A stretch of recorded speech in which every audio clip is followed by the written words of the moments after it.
ফোকাসের নেশা। কারো যদি ফোকাসের নেশা হয় তাহলে সে জীবনে যা চাইবে তাই পাবে, ঠিক সাব্বির নামের এই ছেলেটির মতো। বন্ধুরা, তুমি যখন এই ছেলেটির গল্প শুনবে তখন তুমি হতবাক হয়ে যাবে এবং তুমি এটাও শিখে যাবে যে কোনো কাজে কিভাবে ফোকাস করতে হয়। একটি 12 থেকে 13 বছর বয়সের অনাথ ছেলে, সে সাইকেলের মেকানিকের দোকানে কাজ করত।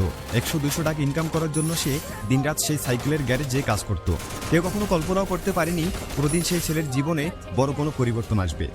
মানুষেরা যখন সেই সাইকেলের দোকানে তাদের সাইকেল ঠিক করাতে আসতো তখন অনেকে সেই ছেলেকে বিভিন্ন ধরনের কথা শোনাতো। অনেক সময় তাকে গালমন্দ করত, তাকে ছোট বাচ্চা ভেবে অনেকেই আবার টাকাও কম দিত, যার কারণে তাকে মালিকের কাছে বকাও শুনতে হতো। কিন্তু তাকে 3 বেলা খাবার জোটানোর জন্য এই কাজটি করতেই হবে, তাছাড়া কোনো উপায় ছিল না। একদিন গ্যারেজে কাজ করার সময় সে দেখে তাদের দোকানের পাশে একজন ব্যক্তি এসেছেন, তাকে ঘিরে অনেক মানুষের ভিড়। ছেলেটি সেই ব্যক্তির সম্পর্কে কোনো ধারণাই ছিল না, সে সবকিছুই দেখছিল এবং ভাবছিল যে কে এই ব্যক্তি, তিনি কেন এখানে এসেছেন। সে শুধু তাকিয়ে তাকিয়ে সবকিছু দেখছিল এবং দেখার সাথে সাথে একটা জিনিস খুব ভালোভাবে উপলব্ধি করছিল, আশেপাশের মানুষেরা সবাই সেই বিজ্ঞ ব্যক্তির প্রতি অনেক সম্মান প্রদর্শন করছে, এমনকি কেউ তার সামনে বেশি কথাও বলছে না, সবাই তাকে স্যার স্যার বলে কথা বলছিল।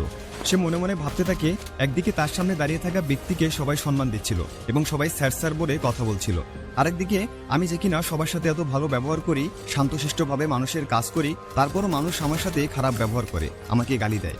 সেই রাতে ছেলেটির ঠিকমতো ঘুম হয় না। ছেলেটি শুধু ভাবতে থাকে, আমার এবং ওই ব্যক্তির সাথে মানুষেরা 2 রকম আচরণ কেন করে, আমার এবং তার মধ্যে কি এমন পার্থক্য। এমনকি আমি মানুষের কাজ করে দেই এবং তিনি তো শুধু গাড়িতে করে আসেন আর চলে যান। ছেলেটির বয়স কম, তাই সে কোনো কিছুই ঠিকমতো বুঝে উঠতে পারছিল না। পরের দিন সে গ্যারেজে আসে। আসার পর সে তার গ্যারেজের মালিককে জিজ্ঞেস করে কালকে যে ব্যক্তি এসেছিলেন যাকে সবাই খুব সম্মান দিচ্ছিল তিনি কে ছিল।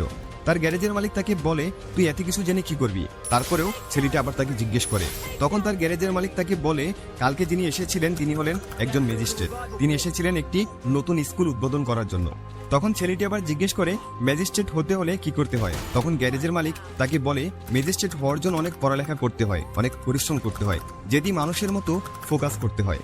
এই কথাটি শোনার পর কথাগুলো ছেলেটির হৃদয়ে গেঁথে যায়। সেই সন্ধ্যায় বাড়িতে যাওয়ার পর অর্ধেক রাত পর্যন্ত ভাবতে থাকে সে কিভাবে তার বর্তমান জীবন থেকে সেই ম্যাজিস্ট্রেটের জীবনে পৌঁছাতে পারবে। সে ভাবতে থাকে যেভাবেই হোক তার জীবনকে পরিবর্তন করতেই হবে। ছেলেটি টাকা বাঁচানো শুরু করে, খেয়ে না খেয়ে টাকা বাঁচিয়ে সে বই কিনে পড়ালেখা শুরু করে। সে একটা সরকারি স্কুলে ভর্তি হয়, দিনের বেলা স্কুলে পড়ালেখা করে এবং রাতে দোকানে কাজ করে। তার জীবনের লক্ষ্য তার মাথায় গেঁথে গিয়েছিল, যেভাবেই হোক তাকে ম্যাজিস্ট্রেট হতেই হবে। এখন তার বয়স 27 বছর হয়ে গেছে। বিগত 14 থেকে 15 বছর তার মাথায় শুধু একটাই ফোকাস ছিল যে তাকে একদিন ম্যাজিস্ট্রেট হতেই হবে। সে শুধু এই সময়ের অপেক্ষায় ছিল যে কোনোভাবে সে যেন শুধু তার গ্র্যাজুয়েশনটা শেষ করতে পারে, তারপরেই সে বিসিএস পরীক্ষা অংশগ্রহণ করার যোগ্যতা অর্জন করতে পারবে। তারপর তার কাছে শুধুমাত্র 1 বছর সময় ছিল বিসিএস প্রিপারেশন নেওয়ার জন্য। ছেলেটি কাজ করে অনেকটা টাকা জমা করেছিল, যেন 1 বছর কোনো কাজ না করলেও সে অনায়াসে কাটিয়ে দিতে পারে। আগামী 10 থেকে 12 মাস সময় সে তার ম্যাজিস্ট্রেট হওয়ার স্বপ্ন পূরণের জন্য দিতে চায়। তারপর প্রথম মাসে